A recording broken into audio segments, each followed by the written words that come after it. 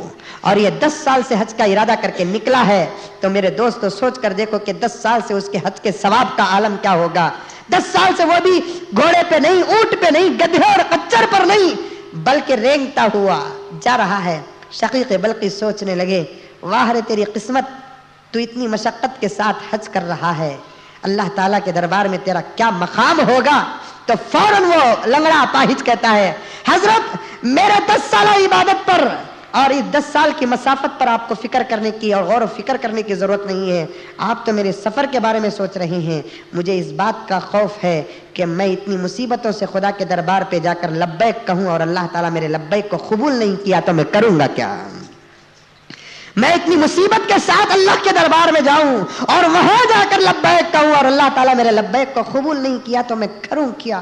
تو دوستو مصیبت اور مشقتوں کا سفر ہے، اس سفر میں قدم بقدم آپ کو مسائل کو سامنے رکھ کر کرنا پڑے گا۔ یہی وہ ایک جگہ ہے جہاں سکون انسان کو ملتا ہے۔ عرض کر رہا تھا کہ حسین عورت کیا تھی؟ وہ حسن بھی تھا، دولت بھی تھی اور سکون بھی تھا۔ تو وہ بزرگ کہنے لگے کہ محترمہ بڑے مزے سے تو خدا کا طواف کر رہی ہے اور اللہ تعالیٰ تیرے پاس حسن بھی دیا ہے، دولت تو تیرے کپڑوں سے نظر آ رہی ہے اور تیسری چیز تیرے چہرے پر بڑا سکون ہے۔ تو وہ عورت کہہ رہی ہے کہ حضرت میری زندگی کا اگر تم کو پتہ چل گیا تو یقیناً آپ کو اس سے زیادہ افسوس نہیں ہوگا۔ تو حضرت اس لڑکی کو پوچھتے ہیں، عورت سے پوچھتے ہیں آخر بتا کیا؟ کہنے لگی بڑی مصیبتوں کو برداشت کر کے میں یہاں تک پہنچی ہوں۔ کیا مصیبتیں؟ کہنے لگی کہ حضرت ایک مرتبہ میں گھر میں تھی، اللہ تعالیٰ مجھے 3 بیٹے 1 بیٹی اور پیار کرنے والا شوہر بھی دیا تھا۔ ایک دن میرا شوہر میرے گھر کے اندر آ کر بکری کو ذبح کیا، غور سے سنو، بکری کو ذبح کیا، میرے بچے کھڑ کر تماشا دیکھ رہے تھے، بکری پکائے کھائے سب کچھ ہوا۔ 2-3 دن کے بعد میرا بڑا بیٹا جو چھوٹا تھا اس سے چھوٹے بیٹے کو پوچھا معلوم ہے بھیا ہمارے ابا بکری کیسے ذبح کرے؟ تو چھوٹا بیٹا بڑے بیٹے کو کہنے لگا نہیں بھیا مجھے نہیں معلوم، ہمارا ابا کیسا بکری ذبح کرے بتاتا ہوں بول کر چھوٹے بھائی کو بڑا بھائی بلال کو جا کو گلے میں چوری چلا دیا ہے۔ اسی لیے علماء فرماتے ہیں کوئی بڑا کام معصوم بچوں کے سامنے نہ کرو، کیونکہ ان کا دماغ بڑا تازہ رہتا ہے، وہ ہر کام وہ کرنے کی کوشش کرتے ہیں جو ان کے ماں باپ کرنے کی کوشش کرتے ہیں۔ اسی لیے میاں بیوی بھی اپنے کمرے کے اندر اپنے جائز تعلقات کو ادا کرنا ہے تو چھوٹے بچوں سے بچنا پڑے گا۔ یہ مسئلہ بتا رہا ہوں، اگر بیوی ہے تمہاری بیوی ہے تمہاری پراپرٹی ہے، یہ معصوم بچوں کا ذہن خراب نہ ہو جائے، اس لیے تم بھی اپنی بیوی کے گلے میں ہاتھ نہ ڈالو، اس لیے کہ وہ دیکھے گا ابا امی کے گلے میں ہاتھ ڈال رہے ہیں، امی تو بڑے ہیں میرے سائز کی امی کہاں ملے گی، اب وہ باہر جائے گا کسی کے گلے میں ہاتھ ڈالے گا۔ چھوٹے معصوم بچے ہوتے ہیں، ان کے سامنے کوئی برا اور غلط کام نہ کرو، بلکہ ہمارے گھروں کے اندر تو چھوٹے بچوں کو سامنے بٹھا کر ترکاری تک نہیں کاٹتے، اس لیے کہ چاقو پکڑنا سیکھ جائے گا، وہ ترکاری کاٹنے کے بہانے موز کا گٹا کاٹے گا، آج یہ کاٹ رہا ہے نہ معلوم کہ بڑا ہو کر کیا کاٹے گا۔ اس لیے معصوم بچوں کے سامنے کوئی بڑی حرکت بھی نہ کرو، کوئی غلط حرکت بھی نہ کرو۔ لیکن آج ہمارے شرم کے بارے میں کیا کہیے گا، آج ہمارے بے حیائی کے بارے میں کیا کہے گا؟ اتنا تو مجھے یقین ہے میرے دوستو، مجھے معاف کرو، بچوں کے سامنے ماں باپ کوئی ایسا ویسا کام تو نہیں کرتے اور بچوں کو ماں باپ کا کام نظر بھی نہیں آتا، لیکن وہی ماں باپ بچوں کو کہتے ہیں جو مسئلے ہمارے تم نہیں دیکھ سکتے وہی مسئلے ٹی وی کے ذریعے سے کرسی میں بیٹھ کر دیکھو۔ وہ معصوم بچہ جس کا دماغ بالکل پیور ہوتا ہے، تر و تازہ ہوتا ہے، 4-5 سال کی عمر سے دیکھ رہا ہے یہ لڑکا ہے یا لڑکی سمجھ میں نہیں آتا ہے، اب دیکھتے دیکھتے دیکھتے اس بچے کا دماغ ایسے پرورش پایا، ایسے ترقی کیا کہ بڑا ہو کر کوئی کام اسے سکھانے کی ضرورت نہیں پڑتی، بڑا ہو کر کوئی کام بتانے کی ضرورت نہیں پڑتی، بڑا ہو کر کوئی مسئلہ اسے بولنے کی ضرورت نہیں پڑتی، اس لیے کہ ہر غلط طریقہ وہ سیکھا ہے تو وہ اپنے گھر کی ٹی وی سے سیکھا ہے. بچوں کے سامنے کوئی غلط کام بھی نہ کرو, کوئی غلط مسئلہ بھی نہ کرو اور کوئی غلط بات بھی نہ کرو, اس لیے کہ بچے جو دیکھتے ہیں وہ باقاعدہ کرنے کی کوشش کرتے ہیں. بچوں کا ہاں اچھے کام کرنے کی کوشش کرو. بچوں کے سامنے قرآن پڑھتے رہو تاکہ بچہ بھی قرآن پڑھنے والا بن جائے. بچوں کے سامنے نماز پڑھنا شروع کرو, بچے بھی نماز پڑھ. بچوں کے سامنے ہمیشہ ماں کو جا کر کہو کہ سر میں پلو ڈالتے رہے, اس لیے کہ تمہاری بچی بھی ہمیشہ سر میں پلو ڈالتی رہے. اس لیے کہ اگر بچوں کے سامنے کوئی ایسا ویسا کام کریں گے تو بچے برابر آج نہیں کل کر دکھائیں گے. اب تو ساری دنیا پریشان ہے. بات کہیں سے کہیں عرض جا رہا ہے, عرض کر رہا تھا, بڑے بھائی نے چھوٹے بھائی کو, جو چھوٹے تھے, کہنے لگا کہ بھیا ابا بکری کیسے ذبح کیا معلوم نہیں؟ معلوم. میں بتاتا ہوں. اب چھوٹے بھائی کو لے کر گیا اور گلے پہ چھری ڈال کر ذبح کر دیا. جب خون کو دیکھا چھوٹا معصوم بچہ پریشان ہو گیا. بچے خون کو دیکھتے ہی ڈر جاتے ہیں. ہمیں تو بڑے بڑے ہو کر ڈر جاتے ہیں, نہیں ڈرتے. ہمارے قوم میں اگر خون کو دیکھو نہیں ڈرتے بولے تو قوم کے روبدارا نہیں ڈرتے. سمجھ, حجاج بن یوسف کی اولاد لگا, سمجھ میں یہ بات ہے. حجاج بن یوسف بچہ, اسے خون دیکھے نہیں تو نیند آتی نہیں تھی کہتے اسے, حالانکہ مکہ مدینے کا بادشاہ تھا, خون دیکھے نہیں تو اسے نیند نہیں آتی تھی. اس کی وجہ کیا معلوم؟ پیدا ہوا انہیں, پیدا ہوتے کہ نہیں کہ ماں دودھ پلاتی ہے, لاکھ دودھ پلاتے بھی دودھ پیرا نہیں. خیر دوسری عورتوں کے پاس جا کر دیا دودھ پلاؤ, ان کا بھی دودھ پیرا نہیں. کسی کی جا کر بولے, حکیمہ کو بولے دودھ پینے کا نام نہیں ہے. تو آخر ایک اللہ والے حکیم بولے ایک کام کرو, پہلے اس کے منہ میں کسی بھیڑیے کا خون ڈالو, اس کے بعد دودھ پلاؤ, انہیں دودھ پینا شروع کر دے گا. تو ویسا جا کر بھیڑیے کا خون اس بچے کے منہ میں ڈالے, اس کے بعد اسے دودھ پلا تو دودھ پینا شروع کر لیا. پہلے خون داخل ہونے کی وجہ سے وہ بڑا ہو کر خون خار بادشاہ بڑا, تقریباً 100 سے زیادہ صحابہ کو قتل کر دیا. اس نے 100 سے زیادہ صحابہ کو قتل کیا, تو دوسرے لوگوں کا کیا عالم ہے. تو اس لیے اس کی پرورش خون سے ہوئی ہے. تو خون دیکھے بغیر اسے نیند نہیں آتی. ہمارے قوم میں بھی کئی ایسے لوگ ہیں جو حجاج بن یوسف کے اولاد ہوں گے, اس لیے ان کو بھی خون دیکھے بغیر نیند نہیں, چین نہیں ہوتا. تو وہ ایک لوگ خون کو دیکھے تو ڈرتے نہیں, ان کے بعد اگر کونتی بھی دیکھے تو خسیا, کونتی بھی رہے تو غصہ ایسا کرو نہ کو, نہیں تو کیا مولوی صاحب بولو ان کو, کیا تبھی ان کا بزنس بول کر بول ڈالے مزمل صاحب ایسا بولے با ایسا بولے با, کیا ہے سو بولے تو غصہ. 2 دن پہلے میں ایک مثال بولیا, بیرنگ میں سیل ڈال کو ڈپلیکیٹ بیچتے ہی بول کو, کیا غلط کریا, جھوٹ بولیا کیا, مثال بولیا بھائی. چور کو چور بولا تو غصہ, تو شریف رہا تو تجھے کہیں کو غصہ آتا, تو نہیں کر رہا ہے. منجے بول چور بول کر میں غصہ کرا تو میں بھی چرا سکا, میں اگر غصہ نہیں کیا. ایک مثال بولیا, کیا مولوی صاحب تمہیں ہمارے بارے میں بول ڈالنا تمہیں, میں کہیں کو تمہارے بارے میں بولوں بھائی. میں مثال بولا کہ آج مسلمانوں کی بزنس ایسی ہے. مثال کے لیے بیرنگ ملی تو بیرنگ بولا, ارے آئل بھی ڈپلیکیٹ ہے, کتنے کی چیزیں ڈپلیکیٹ آ رہے ہیں. ذہن میں ایک مثال ہے, اسے پکڑ کو لٹک گیا, مزمل صاحب ہمارے بارے میں جمعہ بولے کہتے, ہمارے بارے میں جمعہ بولے کہتے. کسی کے بارے میں جمعہ نہیں, مسلمانوں کا بزنس بتا رہا تھا میں. تو بہرحال خون کے بارے میں, تو خون دیکھے تو ہوتا نہیں بہت سارے لوگوں کو. بچہ تھا وہ, خون دیکھے تو ہوا نہیں. بچہ چھوٹے بھائی کو کاٹ ڈالا, سیدھا پہاڑ کے اوپر چلا گیا. پہاڑ میں بھیڑیے تھے, بچے کو آ کر بڑے بیٹے کو بھی بھیڑے کھا لیے. باپ کو معلوم ہوئی بات, بڑے بچے کو ڈھونڈنے کے لیے پہاڑ پر چڑھا. اچانک اسے پیاس لگی, پیاس کی وجہ سے باپ بھی وہیں مر گیا. بیوی شوہر کے انتظار پر بیوی دروازے کے پاس کھڑی تھی, یہاں چھوٹا بچہ مرا پڑا ہے, پہاڑ میں بڑا بیٹا اور شوہر مر گیا ہے. یہ انتظار میں فکر کرتی ہوئی تھی کہ 2 گود کا بچہ تھا, وہ اٹھ کر روٹی پکانے کے تندور کے پاس گیا, وہاں جل کر وہ بچہ بھی چلا گیا ہے. 3 بیٹے بھی چلے گئے, پیار کرنے والا شوہر بھی چلا گیا. شادی شدہ 2 بیٹی تھی, اسے معلوم ہوئی کہ ایک تیرے گھر کے اندر تیرے 3 بھائی بھی چلے گئے, تیرا باپ بھی چلا گیا. اتنی بڑی خبر سن کر کون زندہ ہو رکھ سکتا ہے. تو اسے بھی ایک ہچکی لگی, وہ بھی وہیں انتقال ہو گئی ہے. وہ عورت کہنے لگی کہ حضرت جتنے زندگی کے رشتے تھے پورے میرے تباہ ہو گئے, ایک دن کے اندر, ایک لمحے کے اندر پورے رشتے میرے ختم ہو گئے. تو حضرت کہنے لگے کہ پھر اتنی تکلیف اور اتنا بڑا صدمہ, لیکن تیرے چہرے کے اندر یہ سکون آیا کہاں سے؟ ایک بچہ مر گیا تو ہمیں ایمان غارت کر داؤ, کرتے ہیں نہیں کرتے ہیں.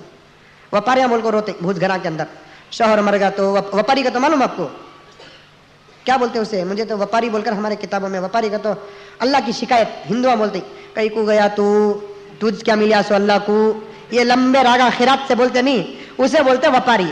ایک بچہ مر گیا تو ہمارے بھائی کا رونا شروع کرتے ہیں، اللہ تعالیٰ کو پورے محلے میں میرا بچت کا دکھا سو، یہ ارے سب بھی دکھتے ہیں اللہ تعالیٰ کو، لیکن وقت جو دکھا اللہ تعالیٰ کو تیرے بچے کا دکھا ہے۔ ویسے تو اللہ تعالیٰ سے کوئی چیز چھپی ہوئی نہیں ہے، اللہ تعالیٰ سے کوئی چیز غائب بھی نہیں ہے۔ تو بہرحال ایک بچہ مر گیا، ایمان غارت کر دیتے ہیں، شوہر مر گیا، ایمان تباہ ہو جاتا ہے۔ اس عورت کا حال کیا، چاہنے والا شوہر بھی گیا، 3 بیٹا داں گئے، شادی شدہ 1 بیٹی بھی گئی، اتنا بڑا صدمہ، یہ بھی روتے روتے مرنا تھا۔ حضرت نے پوچھا کہ یہ سکون آیا تجھے کہاں سے؟ کہنے لگی کہ یہ تمام صدمے برداشت کرتے ہوئے جب میں کعبے کو دیکھ کر کعبے کا طواف شروع کرتی ہوں تو اس گھر کے صدقے میں میرے دل کے اندر سکون پیدا ہو گیا، اس گھر کے صدقے میں میرے دل کے اندر سکون پیدا ہو گیا۔ ایسا دنیا کے اندر کوئی اور گھر نہیں ہے جس کا طواف کریں گے تو سکون پیدا ہو جاتا ہے۔ آج بنڈل لپٹنے والے لپیٹتے ہیں، چھوڑنے والے چھوڑتے ہیں، جھوٹ بولنے والے بولتے ہیں، فلاں مزار کو گیا دل ہلکا ہوگا کہتے، فلاں جگہ پر گیا سکون ملا کہتے۔ اللہ فرماتے ہیں سکون کا مرکز میرا گھر ہے۔ اسی لیے اللہ تعالیٰ نے سب سے پہلے کیا کہا؟ حج کرنا ہے تو کس کے لیے کرو؟ اللہ کے لیے کرو، وَلِلَّهِ عَلَى النَّاسِ، اللہ کے لیے حج کرو۔ اللہ تعالیٰ عالم الغیب ہے، علیم بذات الصدور ہے، ان کو معلوم تھا ایک زمانہ ایسا آئے گا حج کا نام بھی بدل دیا جائے گا، حج کا طریقہ بھی بدل دیا جائے گا۔ اللہ تعالیٰ نے اسی وقت قرآن میں آیت کو نازل کر دیا کہ اللہ کے لیے حج کرو، اور حج ہوتا ہے اللہ کے لیے، اس اللہ کے علاوہ کسی اور کے لیے حج نہیں ہوتا۔ اور آج مسائل، آج زمانہ، آج ہمارا دماغ ایسا کہ حج کو بھی ہم نے ڈیوائڈ کر دیا۔ کیا بڑا حج کہتے، چھوٹا حج کہتے۔ بڑا حج کیا؟ کعبۃ اللہ کو جانا، چھوٹا حج کیا؟ اجمیر کو جانا۔ بڑا حج بھی نہیں، چھوٹا حج بھی نہیں ہے، یہ جو حج ہوتا ہے صرف اللہ کے گھر کا ہوتا ہے۔ دوستو اس سے بڑھتی اور کوئی ثبوت نہیں ہوگا کہ حج تو مدینے میں بھی نہیں ہوتا جہاں حضور صلی اللہ علیہ وسلم ہے، حج ہوتا ہے تو مکے میں ہوتا ہے۔ حضور کے روزے کا طواف نہیں، حضور کے روزے کو بوسہ نہیں دیا جاتا، حضور صلی اللہ علیہ وسلم کے نام پر نہیں، اللہ کے نام پر حج ہوتا ہے۔ اسی لیے اللہ تبارک و تعالیٰ نے قید لگا دیا، کیا؟ اللہ کے لیے حج کرو۔ جب تم اللہ کے لیے حج کرو گے، یہ حج کا ثواب کیا ملے گا معلوم؟ حج پورا کرنے کے بعد جب تم واپس آؤ گے تو تمہارے پورے گناہوں سے تم صاف ہو کر فلائٹ سے نیچے اترتے ہو یا مکے سے ہندوستان کو آتے ہو، لوگوں کو تو نظر آتا ہے کہ تم مکے سے ہندوستان کو آ رہے ہو، لیکن آقا نے فرمایا مکے سے ہندوستان کو نہیں آ رہا ہے، پھر یہ ماں کے پیٹ سے دوبارہ پیدا ہو رہا ہے۔ رجع یوم کا ولدتہ امہ، اب یہ ایسے حد سے اپنے گناہوں سے پاک ہو کر آ گیا گویا کہ ابھی پیدا ہوا ہے، اس کے نامہ اعمال میں ایک بھی گناہ نہیں ہے، اب یہ نئی زندگی شروع کرے گا۔ اسی لیے اللہ تبارک و تعالیٰ نے قید لگا دیا کہ وَلِلَّهِ عَلَى النَّاسِ حِجُّ الْبَيْتِ مَنِ اسْتَطَاعَ إِلَيْهِ سَبِيلًا، اللہ کے لیے حج کرو۔ اللہ کے لیے حج کرنے کا عمل کیا ہے؟ پورے اخلاص کے ساتھ، پورے صداقت کے ساتھ، اپنے آپ کو گنہگار سمجھ کر۔ حضرت بکر مزنی رحمت اللہ علیہ فرماتے ہیں عرفات کے میدان میں میں تھا، پورے حاجیوں کو روتا ہوا دیکھا۔ 9 ذی الحجہ کو پورے حاجی 50 لاکھ حاجیوں کا مجمع ایک عرفات کے میدان میں، پورے سفید سفید چادروں میں، سب کے گھر سر کھلے ہوئے ہیں، سب کے ہاتھ اٹھے ہوئے ہیں، سب کے آنکھوں سے آنسو ہیں، 50 لاکھ کا مجمع بھی ایک ہی ذات کو پکار کر روتا ہے اور اپنی زندگی اور آخرت کو سامنے رکھ کر روتا ہے۔ حضرت بکر مزنی رحمت اللہ علیہ کے متعلق آتا ہے ایک سال وہ بھی حج کو گئے، جا کر دیکھا کہ پورے رو رہے ہیں، سوچنے لگے اتنے بڑے ولی، وہ دل کے اندر سوچنے لگے اور دعا کرنے لگے اے کاش کہ اس سال میں حج کو نہ آتا تو پورے حاجیوں کا حج قبول ہو جاتا۔ اپنے آپ کو گنہگار بتا رہے ہیں، میری نحوست سے اللہ ان حاجیوں کے حج کو تو رد نہ کر، تمام کے حج کو تو قبول کر لے۔ کیا اخلاص ہوگا ان کا؟ سوچنے لگے اگر اس سال میں حج کو نہ آتا پورے حاجیوں کا حج قبول ہو جاتا۔ اسے کہتے ہیں اخلاص، اسے کہتے ہیں۔ حضرت امام زین العابدین رحمت اللہ علیہ، کون؟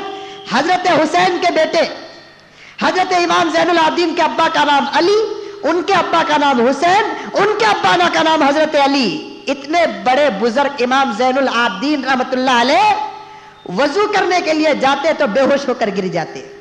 اتنے بڑے بزرگ جب حج کرنے کے لیے نکلے، میقات یعنی کعبۃ اللہ کو جانے سے پہلے احرام باندھنا، احرام باندھنے کے لیے 2 چادر اٹھائے، بے ہوش ہو کر گر گئے. فوراً مرید آئے، کیا ہوا حضرت، کیا ہوا حضرت؟ تو حضرت کہنے لگے کہ احرام کو دیکھ کر زین العابدین کو اپنا کفن یاد آ گیا. یہ احرام کے 2 چادر دیکھ کر زین العابدین کو اپنا کفن یاد آ گیا. پھر مریداں پورے پکڑ گکڑ کو احرام باندھے، احرام باندھ کر اوپر چادر اڑائے، آنکھوں سے آنسو امام زین العابدین رحمت اللہ علیہ کے. حسین کے پوتے، ہمیں ایسے ویسے کے پوتے ہو جا کر بھی بولتے ہیں میں کس کا بیٹا معلوم ہوں، میں کس کا پوترا معلوم، ہمارے دادا انو. امام زین العابدین میں کہتا ہوں اگر عمل بھی نہ کرتے، یہ ایسے خاندان کے اولاد ہیں، ان کے ابا علی کی سفارش سے مغفرت ہو جاتی، یا تو حسین کی سفارش سے مغفرت ہو جاتی، یا تو حضور اور علی کی سفارش سے مغفرت. خالی احرام کے کپڑے باندھے بے ہوش ہو کر گر گئے. مریدہ آئے، آنے کے بعد احرام پہنانے کے بعد بولے کہ حضرت حضور صلی اللہ علیہ وسلم نے نیت کرنے کا حکم دیا ہے، عمرے کا ہو یا حج کا ہو، پہلے احرام باندھنا، اس کے بعد 2 رکعت نماز پڑھنا، وہی جگہ پر بیٹھ کر پہلے نیت کرنا. کیا حج کی نیت ہے یا عمرے کی نیت؟ اے اللہ میں عمرہ کر رہا ہوں یا حج کر رہا ہوں، اس حج یا عمرے کو میرے لیے آسان کر، میرے طرف سے قبول کر. اس کے بعد 3 مرتبہ درود پڑھنا، اس کے بعد 3 مرتبہ لبیک اللہم لبیک پڑھنا. یہ حضور سکھائے سو طریقہ. اب احرام باندھ کر اونٹنی میں بیٹھ گئے ہیں، کم از کم نیت تو کر لو. تو حضرت علی حضرت زین العابدین کہتے ہیں خدا کے خوف سے میں نیت بھول گیا، خیر بتاؤ نیت مجھے کیسے کرنا ہے. اونٹنی پر بیٹھے ہیں تو مریدین کہتے ہیں کہ حضرت آپ نیت کر لیجئے، حج کی نیت کر لیجئے. تو حضرت زین العابدین کہتے ہیں کہ اللہ میں حج کی نیت کرتا ہوں، میرے لیے آسان کر اور میرے طرف سے قبول کر. پھر مریدین کہتے ہیں کہ حضرت اب درود پڑھ لیجئے. یہ ایک جذب کا وجد کا عالم تھا. مریدین کہتے ہیں حضرت اب درود پڑھ لیجئے، دادا کے نام درود بھیجنا تھا، اللہم صلی علی پڑھ لیتے ہیں. اس کے بعد حضرت کہیے اب لبیک اللہم لبیک. لبیک جیسے ہی زبان سے نکلتا ہے بے ہوش ہو کر اونٹنی سے نیچے گرتے ہیں تو پاؤں کی ہڈی ٹوٹ جاتی ہے. پھر مریدین اٹھائے سیدھا کرے، حضرت ایک لبیک بول نہیں سک رہے ہیں. تو کہنے لگے بے وقوفو تم کو کیا معلوم ہے یہ لبیک کس کے سامنے میں کہہ رہا تھا؟ تو حضرت زین العابدین کہنے لگے، مریدین کہنے لگے حضرت ہم بھی لبیک کہے، آپ بھی کہہ لیتے، کیا تم لبیک کہتے ہوئے خدا کو دیکھا؟ تو مریدین کہتے ہیں کہ نہیں، بے وقوفوں کو میرے منہ سے جب لبیک نکلا تھا میں خدا کا دیدار کر رہا تھا، میرے منہ سے جب لبیک نکل رہا تھا میں خدا کا دیدار کر رہا تھا. خدا کے جلال کو دیکھ کر میں بے ہوش ہو گیا، گرتا ہوں تو ہڈی ٹوٹ جاتی ہے. یہ وہ اللہ والے ہیں اتنے اخلاص کے ساتھ کیا کرتے ہیں، حج کر رہے ہیں. لیکن میں کتنا بولوں میرے دوستو، حج کر رہے ہیں، شوق سے حج کرو، لیکن جاتے ہوئے راستوں میں پنڈال ڈالنا، دعوتوں کا انتظام کرنا، پیپر میں ڈالنا سفر حج مبارک ہو، ابھی قبولی چھوا نہیں، مبارک ہو. سمجھ میں آئی بات؟ ان کے باپ کی پراپرٹی نا، مبارک ہو سفر حج مبارک ہو. بھائی حاجی کے لیے دعا کرو، اللہ اس حاجی کو اخلاص کی دولت عطا فرما، اے اللہ اس حاجی کے حج کو تو قبول فرما. حج تو مشقتوں کا ایک نام ہے، اس کے مشقتوں کو مصیبتوں کو آسانی سے بدل دے. دعا کر کے چھپتے چھپاتے اسے بھیجو، دعاؤں کی درخواست کر کے بھیجو. لیکن کیا ہوتا ہے، ہنگامہ حاجیوں کا. تصویر کشی ہو رہی ہے، پھول کے ہار ڈالے جا رہے ہیں، عورتوں سے گلے مسافے ہے. حج کو جانے سے پہلے یہ اپنے عذاب کا پورا سامان لے کر جا رہا ہے. اس لیے کوئی ہنگامہ نہیں، پورے اخلاص کے ساتھ حج کرو. اللہ تعالیٰ آپ کے اور تمام حضرات حجاج کرام کے حج کو قبول فرمائے. انشاءاللہ تعالیٰ حج کے ارکان کیوں اور حج کی حقیقت کیا اور حج کیا سبق دیتا ہے آئندہ جمعہ آپ حضرات کے سامنے عرض کروں گا. دعا کیجئے کہ اللہ تبارک و تعالیٰ مجھے اور آپ کو تمام عالم اسلام کو حج مقبول اور مبرور عطا فرمائے. آخر میں حسب معمول ہماری مسجد کے چندے کے متعلق آپ تمام حضرات سے گزارش ہے کہ مسجد کا بہت سارا کام باقی، الحمدللہ گزشتہ جمعہ آپ حضرات نے